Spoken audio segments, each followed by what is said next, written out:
Fala galerinha, olha aqui quem tá apostando corrida. Então já sabe, deixa o like, se inscreve no canal e bora lá. Antes de mais nada, é importante explicar a metodologia. Você deve ter reparado no começo ali da abertura que eu falei balanço de meio de ano e não exatamente balanço de meio de temporada. Porque a gente não sabe quantas corridas teremos nesse ano com ele já no meio. Afinal, tivemos suspensões, por dizer cancelamentos, nas corridas do Bahrein da Arábia Saudita.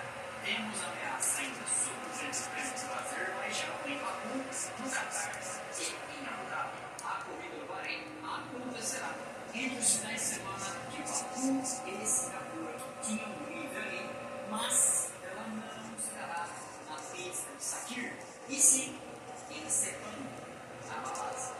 Isso mesmo, o Grande Prêmio do Bahrein acontece, mas em outra localidade.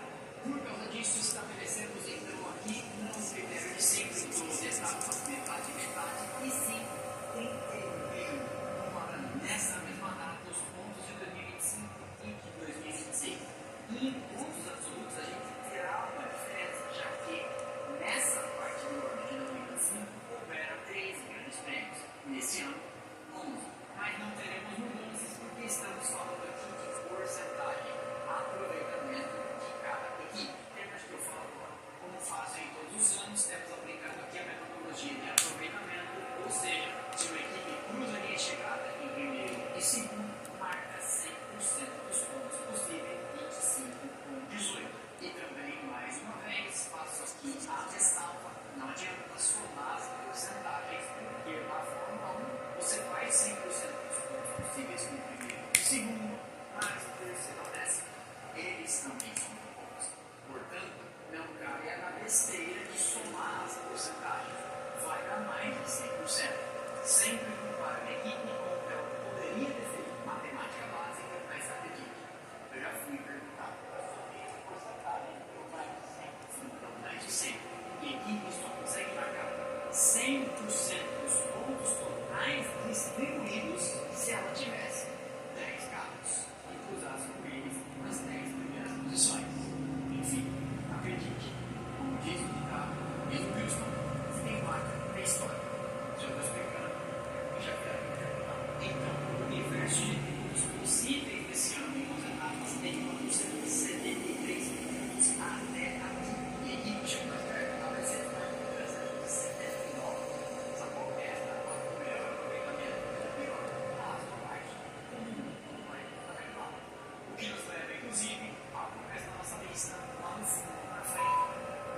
Antes de você começar a ver o vídeo, deixa eu explicar que tem um equívoco aí, das 11 equipes, tem um gráfico que aparece com o percentual de aproveitamento de cada uma das equipes. O que vai aparecer na tela está certo, está errado, na verdade tem a coisa, a casa decimal, o que eu estou dizendo. Isso porque, na hora de fazer o cálculo de aproveitamento de cada uma das equipes, eu não levei em consideração o universo de pontos atribuídos às sprint races.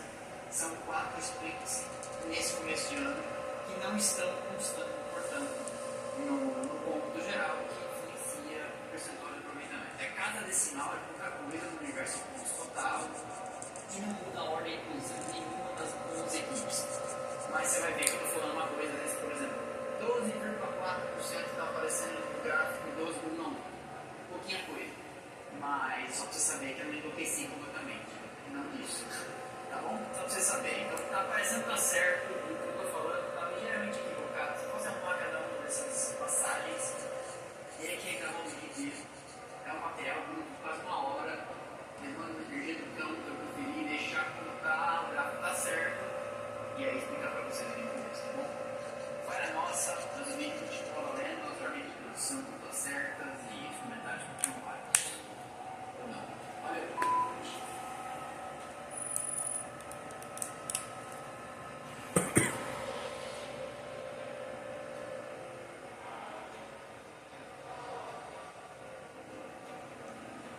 A 11ª e mais recente equipe do vídeo da Fórmula 1, a Cadillac, não existia há um ano atrás. Portanto, sua fase de comparativo ficaria esquisita. De toda forma, 0 pontos no ano passado, 0 pontos nesse, mas há uma ressalva aí a ser feita. É consenso do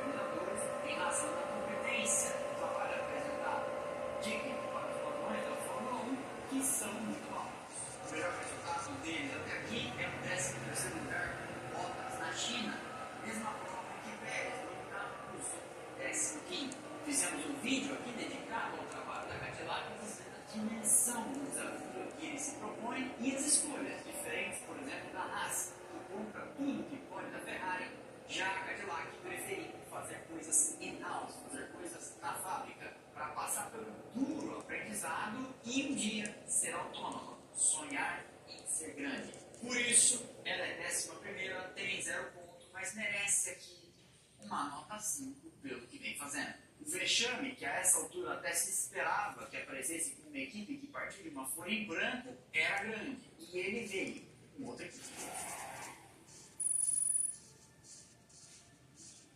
A Aston Martin, de longe, é a maior decepção dessa primeira parte do ano de 2026. Não interessa a atualização que chegou na Hungria. Não interessa que pode ser na segunda parte. Disso a gente vai falar no balanço de fim de ano. Para nós aqui, o objeto de nossa análise valem as 11 primeiras etapas. E nas 11 primeiras etapas foi uma rata. Eles caíram de 36 pontos marcados no ano passado, 6,4% de aproveitamento, portanto, para umzinho. A cada por Alonso, depois de muitas punições em Mônaco, 0,2%, portanto, do possível. O que significa, revertendo a conta que dos 473 pontos possíveis, eles deixaram de marcar 99,8. A soma dos problemas é gigantesca. Um carro pesado com pouca confiabilidade, pouco downforce, problemas de dirigibilidade, um motor que vibra demais e ameaçou deixar os pilotos com dano neural severo, num vexame digno de equipe estreante que a gente esperaria e acharia até normal ver na Cadillac, como eu acabei de comentar, e que aparece numa organização com história na Fórmula 1 e que a gente não esperaria algo assim. Ainda mais colocando sobre a mesa fábrica novinha, túnel de vento instalando, Adrian Newey chefiando o projeto, Fernando Alonso conduzindo um dos carros e, quem sabe, não falta dinheiro. Já na pré-temporada, alguns sinais esquisitos foram aparecendo, com eles sendo os últimos a aparecer na pista, naquela pré-temporada lá no circuito catalão. A esperança da equipe estava e está depositada na atualização que eles trouxeram na Hungria e no novo motor que aparecerá depois da pausa de verão em Zandvoort, na Holanda. Mas a essa altura já é seguro dizer, a vaca foi pro brejo, esse ano pode ser esquecido e muito provavelmente Newey entregou esse pacote de atualizações para tirar eles da rabeira, porque sim, eles estavam andando atrás da Cadillac e deve mirar seus esforços e os recursos da equipe, tanto de tempo como dinheiro e rendimento, no carro no ano que vem, para tentar salvar alguma coisa. Os sinais são promissores, já que na Hungria, Alonso avançou pela primeira vez ao Q2. Mas aí, como eu falei, isso é tema para a segunda metade do ano, porque essa primeira parte já era.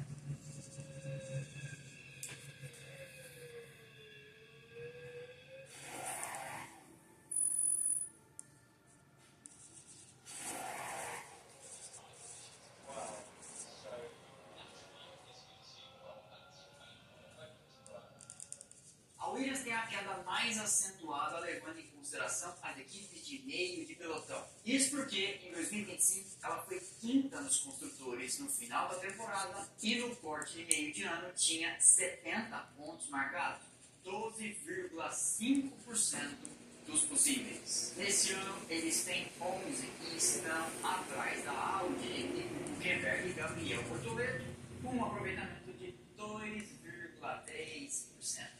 Isso já começa a apresentar trinca na relação, por exemplo, de Carlos Sainz, que veio trazido da Ferrari, depois dele perder a vaga para Lewis Hamilton, com a promessa de aqui você vai fazer parte de um projeto que será grande. Quem encabeça esse projeto é o ex-Mercedes, número 2 de Toto Wolff, James Vowles, que pela primeira vez é chefe de uma equipe, e então tem que provar que dá conta de segurar esse rojão. O fundo de investimento do Dorilton, que é dono da equipe, que até aqui parece confiar nele, mas o fato é que muita gente acreditou no papo de Vowles de que 2026 será o ano da virada, já que 24 e 25 ele veio conduzindo uma reformulação interna na equipe, vivendo prática, trocando ferramentas, investindo na fábrica, melhorando processos. E todo mundo falou, 2026 será de fato o primeiro ano da sua gestão. Isso é um recorte, uma fotografia da sua gestão. A fotografia está no mínimo colada. São dois pilotos na linha que foram para lá refazer sua carreira. Alexander Albon,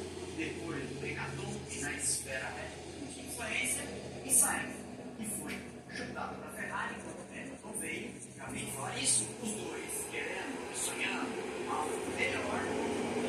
E achar a vida toda semana passada foi algo absurdo, afinal de contas.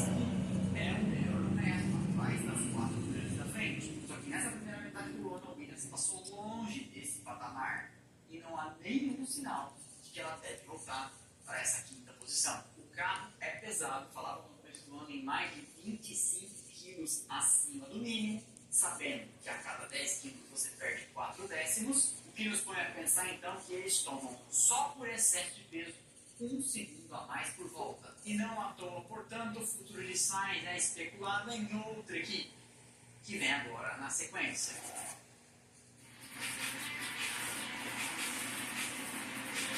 A gente se enche de vida. Sente essa leveza. Chegou o sérum Pantene Bambu, com extrato de bambu, óleo de rícino e efeito melt para controle do frizz por até 72 horas, sem pesar e sem drama. Mês dos pais, claro, na compra de um Motorola exclusivo ou Fingertip, leve um Edge 70 Fusion por apenas R$ 999. Na compra de um Samsung S26, leve um A57 por apenas R$ 999. Novo Chevrolet Captiva V. Como faz para aquilo acontecer?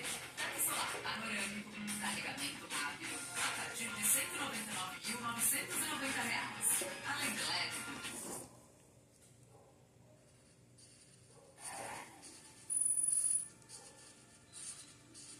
Há um ano atrás, esta equipe se chamava Sauber, e há um ano atrás, esta mesma equipe tinha marcado 43 pontos e ido, inclusive, ao pódio com Nico Hülkenberg, no Grande Prêmio da Grã-Bretanha. E este é um retrato de como as coisas mudam na Fórmula 1 e como analisar puramente o número de pontos pode nos conduzir a análises tortas. Eu explico. A Audi, que assumiu a Sauber, vem para a Fórmula 1 pela primeira vez e encara o desafio imenso de subir uma cordilheira no Himalaia de construir o próprio motor. Não é pouco o desafio e eles fazem motor apenas para eles, o que significa que há uma quantidade limitada de dados. Ainda assim, a equipe marcou até aqui 12 pontos, muito menos do que o patamar do ano passado, mas a fotografia é positiva. Por quê? Porque olhando o copo meio cheio, eles estão se virando com um motor inteiramente novo, que eles nunca tinham feito, num regulamento inteiramente novo, que eles nunca tinham encarado, perderam um chefe interno da equipe de corridas, Jonathan Whitney, recrutaram internamente outro cara de confiança, Alan McNish, trouxeram um pacote de atualizações em Barcelona que deu uma transformada no carro, começaram, então, a marcar pontos. Depois disso, foram 2 oitavos com Gabriel Bortoleto e um nono com Nico Hülkenberg. Com isso, a equipe tem 12 pontos que acaba de ultrapassar a Williams. A Audi, sempre fala por aqui, tem pedigree de vitórias por onde passa no automobilismo. Venceu no Endurance, venceu no Rally, venceu na Fórmula E e não mirem nada menos do que ser tão grande quanto a Mercedes. E a gente sabe onde a Mercedes está, no topo. E a gente sabe onde a Mercedes esteve, também durante muito tempo no topo. Portanto, é um desafio gigantesco, só que eles têm, como eu falei, um histórico que favorece. Nos carros, o Hülkenberg é a referência experiente, tem tido alguns azares desse ano, e vem vendo o Gabriel Bortoleto florescer, deixando para trás alguns erros de juventude, tendo desempenhos velozes e consistentes cada vez de forma mais frequente. Com isso, os 2,5% de aproveitamento podem ser vistos como uma arma mais de vitórias do que derrotas. Como eu falei, esse esporte precisa de análises para além dos números frios. Também porque a equipe bateu na trave dos pontos em algumas ocasiões seguidas, com vários 11º lugares, conseguindo enfrentar de igual para igual organizações competentes como a Alpine e a Racing Bulls, e tendo já deixado para trás em desempenho de pista neste atual momento, por exemplo, a Haas. O que a gente fala agora? A Haas caiu.